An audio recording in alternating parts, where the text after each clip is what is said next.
Runner is directed by Ridley Scott and stars the late great Harrison Ford. Now before I get into this video and the review, I'm going to let you guys know what this video is actually about.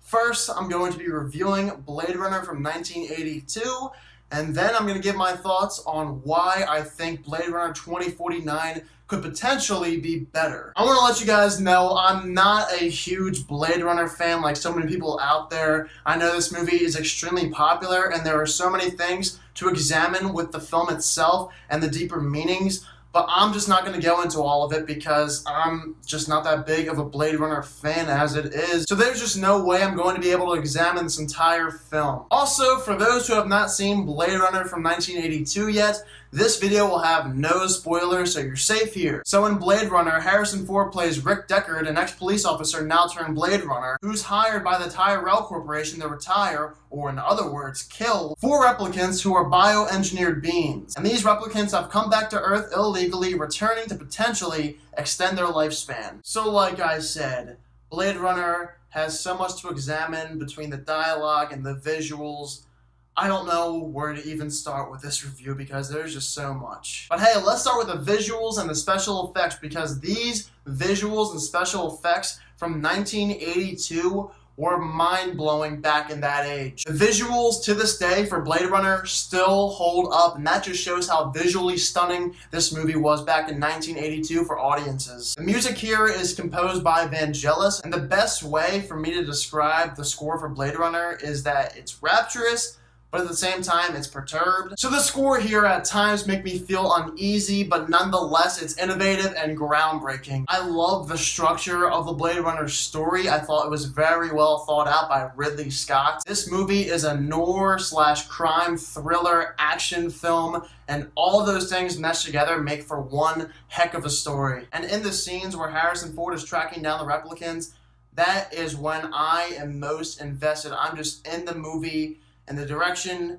is just magnificent. Harrison Ford in this movie, of course he's great, and at this time in the early 80s, he was on a roll. He went from The Empire Strikes Back to Raiders of the Lost Ark to this film, then on to Return of the Jedi, and then finally Temple of Doom in 84. Harrison Ford, my oh my, he had one heck of an early 80s. And this time period for sure solidified Harrison Ford to be one of the greatest actors who have ever worked in Hollywood. Ridley Scott as a director was obviously a great choice. He just came out with Alien a few years prior, so clearly he was the correct choice because Alien is a classic and a great sci-fi movie, so then it made the next step into making better visuals and a better story with Blade Runner. And for me, this movie feels like an expanded version of Alien, especially because Ridley Scott is the director of both. The man is just a sci-fi genius, there's nothing else to say. Something that also hits me very hard with Blade Runner is the ambiguity, especially with characters like Rachel and Rick. And you guys know me, I like things that are ambiguous. You don't get the whole story.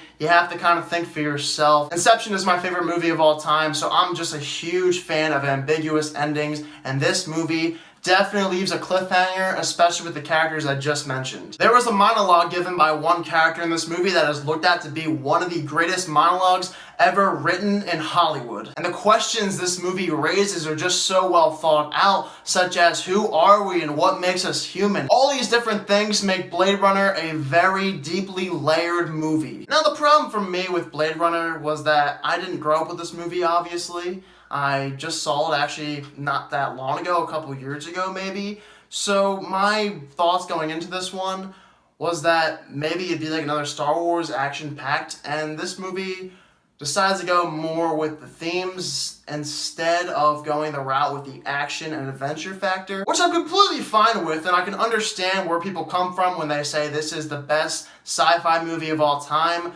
But for me, not enough happens in this movie to make me think that. I love the plot and all, but I feel like there were some moments that were missing, and this movie could have been about 20 minutes longer where they could have added more action and more adventure to the movie to make me even more invested and have this possibly be one of the greatest sci-fi movies for me personally. I felt some points of the plot were a bit underwhelming and they could have been a bit more explored. I wanted to see more scenes where Harrison Ford is hunting down replicants. I felt like we didn't get enough of that, and if they added more, this movie would have been extremely investing from beginning to end and there would be no slow points. But unfortunately, the movie does have a lot of downtime. And that's basically the only problem I have with this movie. I felt like I came into this movie thinking to be a strictly action crime thriller, when in reality there's a lot of deeper themes to this movie that are layered throughout, and the visuals, of course, go very well with all those themes. And the movie does not like to focus on just the action, which is why I feel like it's not going to be one of my favorite sci-fi movies of all time for as long as I'm living. Blade Runner, it's a classic. It has plenty of great things to examine and look at. And from this review, you guys can probably tell that I have a lot of respect for Blade Runner, but because there isn't as much action and other things going on with the adventure factor for this movie, it's not one of my favorite sci-fi movies of all time. I'm gonna give Blade Runner a 79%, definitely a classic in the sci-fi genre, but just not one of my favorites. I would never say I'd like this movie more than, say, Star Wars or anything like that. Alright, and here comes the second half of my video. Now I'm going to tell you why I think Blade Runner 2049 could potentially be better than Blade Runner from 1982. First off, Denis Villeneuve is the director of this film, and this guy is becoming like Christopher Nolan for me. Prisoners, Enemy, Sicario, even Arrival, I feel like are all very good movies and some of my favorites. Arrival was not the biggest fan of, but I still feel like it's a visually striking and a deeply layered movie. And I feel like Denis Villeneuve will go a similar route with this movie as he did with Arrival, but add in the factors that made Prisoners and Sicario and Enemy so good, and I think all those movies will just be mixed for this one to make a great sci-fi movie. The cast here is fantastic. I think it's better than the original cast. Ryan Gosling, one of my favorite actors. Harrison Ford is returning for this one. Jared Leto is in this movie. I have no idea what his character is going to be, but I'm excited to see him.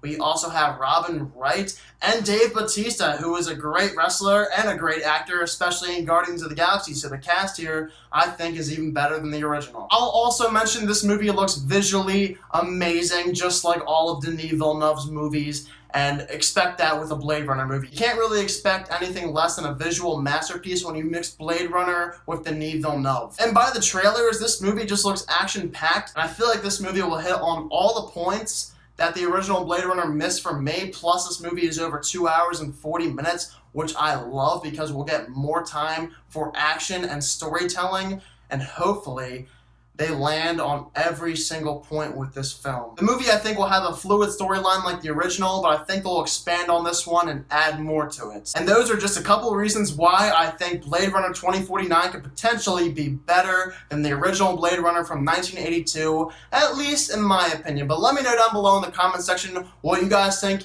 could potentially be the better of the two. Alright guys, so I finally got updated editing software. I'm so excited for that. I have no idea if it's even in this review. I clearly did not make the editing yet if I'm filming this right now, but hopefully I get the hang of it and we'll be doing more videos with my new editing software soon enough. Also, I'm still waiting on my movie pass in the mail. It's been like 4 weeks now, so I might hold off on Lego Ninjago until a little bit later, but I will be seeing American Made hopefully later on this weekend, so expect a review or two in the upcoming week, as well as another Blu-ray video. If you're new to my channel, please subscribe and follow me on social media at SvenSulley and add me on Snapchat at SvenMovies. Thank you all so much for watching this video and hope you all have a fantastic day.